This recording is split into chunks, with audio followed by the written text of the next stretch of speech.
domain we got from someone. IFPI has ifpi.org as their domain name that they use, but they also had ifpi.com. But for some reason, probably because they don't know how the internet works, they didn't actually pay for the domain name, so it expired. And someone bought it, and they had it for like 9 months, had an MP3 download site. It was really funny. And then they gave it to me, like just handed it over to me personally, and I started the International Federation of Pirate Interest on this site. It's IFPI, it's the real IFPI according to me. And they sued me for it, because I'm, according to them, a cyber squatter, I think it's called. Which is kind of interesting, because all the rules say if you don't pay for the domain, it's not yours anymore. But they said I stole the domain, just as they say we steal content, which we don't do, of course. They really couldn't grasp it.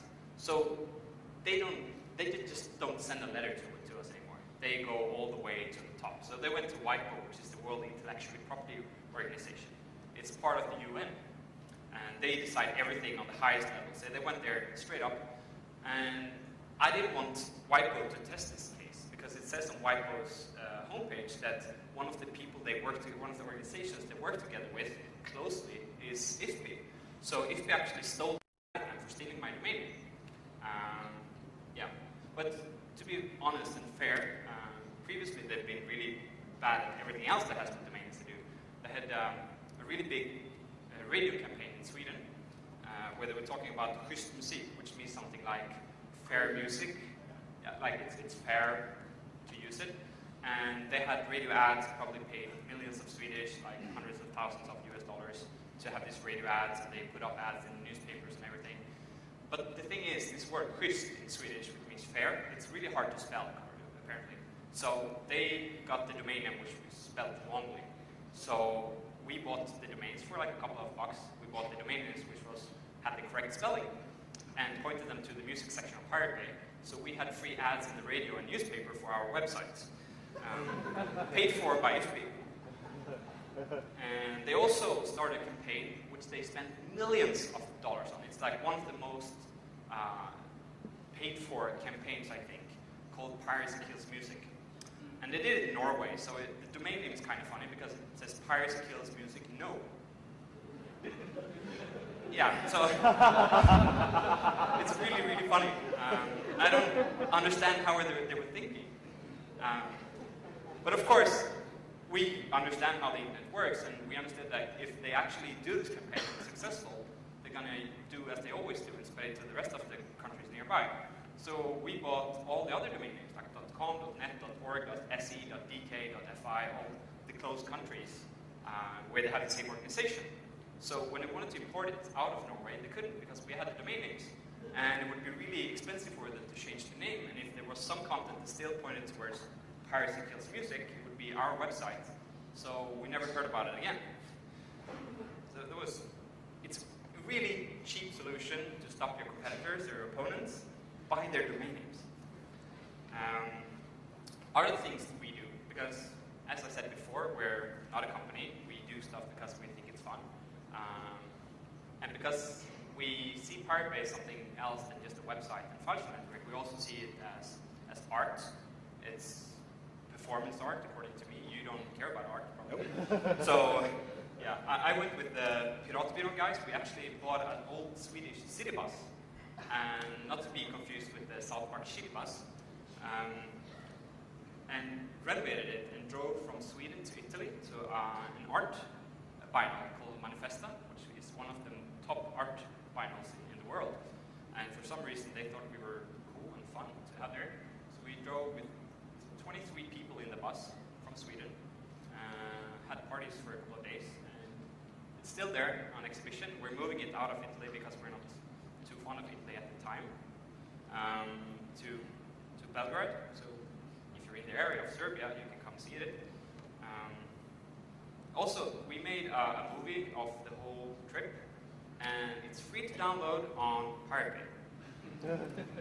So that's art for free, legally. But another thing that we got quite famous for is that, as you probably noticed, we're quite stupid, we're quite stubborn, and we don't think that we do anything wrong. Actually, we don't everything we do is legal. But there are some people that do illegal stuff towards us. So for instance, we sued most of the companies, or actually filed criminal complaints towards them for trying to destroy our infrastructure. Maybe you can tell what Media Defender is, what it is. Yes. Media Defender is an anti-peer-to-peer company. They work by posting fake torrents on websites to confuse users from the real content. They also have a lot of servers just connecting to BitTorrent users and try to use up all their upload bandwidth. So they have 10 gigabit connection that they only use to download from BitTorrent networks and just discarding the data they download, just to slow BitTorrent uploads. Yeah. And what happened was that they started using Pirate Bay quite extensively because we have this big practice server, and they did this on. They had contracts with all of these companies that you see on up here, saying that they got paid to actually ruin our infrastructure. So we started thinking about this. Isn't this illegal to actually go after your competitors? Because we're not only opponents, we're actually competitors, because we do media distribution. They used to have the monopoly for media distribution. So we're competitors. So they're trying to ruin their competitors' infrastructure. That can't be legal. So we reported them to the police and filed criminal complaints against them. And there was some hackers. I don't think they're here today, but they actually broke into Media Defender's system and took all their emails for 9 months. And this is what we use as evidence, because in Sweden we have free evidence use. So even though it's stolen emails or whatever, it's still evidence in Sweden. So we sent in 6,000 emails, I think, to the police as evidence of what they've done. And it was contracts with figures, signed contracts with the people in Sweden who signed them, all of this material. And Media Defender, I think they dropped their stock, the rates. They lost like 95% of their value on the stock market. Yeah, they put the hackers put up. They call themselves Media Defender Defenders,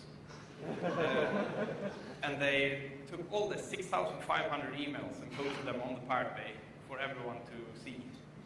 And the funny part, we actually, even though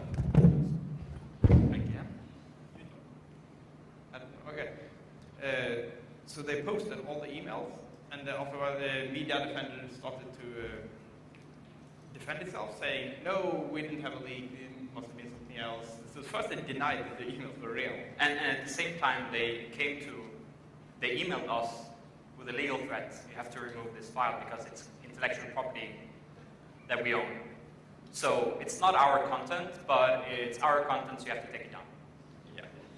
I don't know. But they denied the allegations and said, like, this is just a leak. Someone got a Gmail account from us or something. Yeah. And they started saying, like, these guys are not real hackers. They didn't steal anything. They just got a hold of a Gmail account where all the email was forwarded for some reason. So after a week or so, the same hackers put up a telephone conversation between Media Defender and the Attorney General in New York, discussing the anti-piracy measurements over a conference call. Yeah. So it was more than just the email that was out there. And then they said again, like, oh, they probably read the email and they got a hold of, the phone number to call to get this conference call to be a part of it. So they said, still, these guys, they're not real hackers. So another week after that, they put up all the source code to the tools they are using to distribute their campaigns.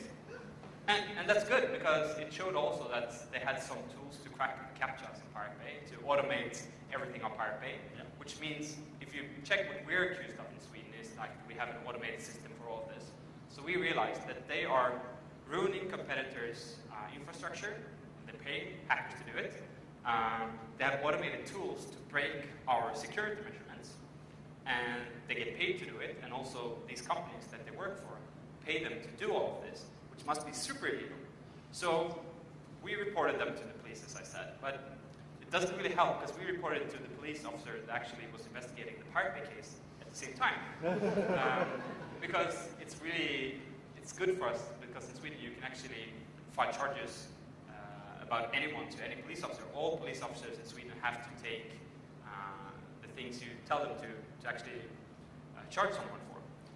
But it didn't help to actually charge them for this, because, of course, it turned out the police officer started working for Warner Brothers and Universal the day after he finished the Pirate Bay case, the investigation of Pirate Bay. We found out that he actually got the job somewhere like half a year before he finished the case. He was working on the case for 2 years. And the prosecutor stupidly say, yeah, of course it's compensation for a job well done. Yeah. And we think that's bribery. Well, it's obviously a bribe, and this police officer is one of 2 police officers, and he's the responsible police officer for all of the Pirate Bay investigation. He's also the only witness in the court case from the prosecutor's side. So he's, we found paper trail showing that he actually moved the day after he got his, got to know that he got a job, like he was, prepared for it, but he's screwed. He was actually fired from Universal and Warner Brothers afterwards because they didn't want to have liability, so he's now a police officer again.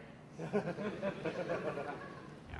So those are some of the stories. We have probably a ton more stories, really crazy stuff. Yeah. Just buy a beer tonight, I will tell you. I didn't hear any phones ring yet, though. Yeah. Do you have this thing that if a phone rings during a talk, you have to buy the speaker's beer? Do you have the phone number for someone so we can call out? So now we're going to go to the more technical stuff, what the Pirate Bay does and what it is. And I'm the tech geek of Pirate Bay. He's more the ideology guy.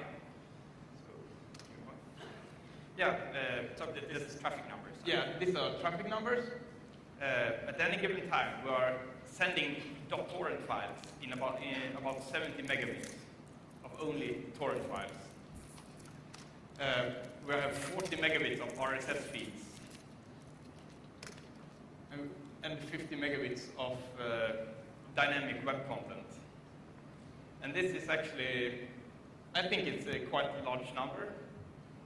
Why we have so much torrent traffic for the torrent files is because other sites are hot linking directly to our torrents, so they don't have to serve them themselves. And we really think that's a good thing. We don't mind. It's more fun to work with a server when it does some work. And how many servers do we have now? 12 plus 18. So around 30 servers do all of this. Yeah. And of course, being pirates, we only use open source. These are some of the tools we use. Tools we have built Pirate Bay on. And these it doesn't say here, but of course, as I said before, Slackware is the only way to go when running Linux. Not Ubuntu apparently, because it crashes during speeches. Yeah. So. But these are essential tools that we couldn't do the Pirate Bay without. These are really essential tools. I didn't want to have Memcache up there because I think it's so obvious. Really? Yeah, everything goes wrong. And OpenTracker, it's the tracking software we use. It's written by guys. Yeah. From CCC. The Chaos Computer Club in Germany. You probably know about it. I think they're a sponsor here today, actually. We actually got a new version from him just 2 weeks ago with the full multicast sync between servers. So all the servers has exactly the same data replicated, which allows us to handle the massive amount of traffic we get. And it is quite massive, right? We get about 50,000 successful connections a second. And that's quite a lot. Whereof, first. That one first. No, don't go back. Okay. Yeah. But 50,000 tracker connections a second.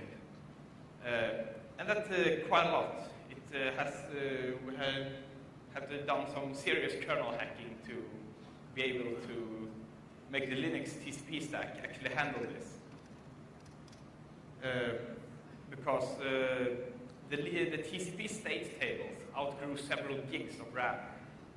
So we manually had to edit TCP.h to lower all the fin weight, time weight 2, fin weight 2 values to actually get rid of idle connections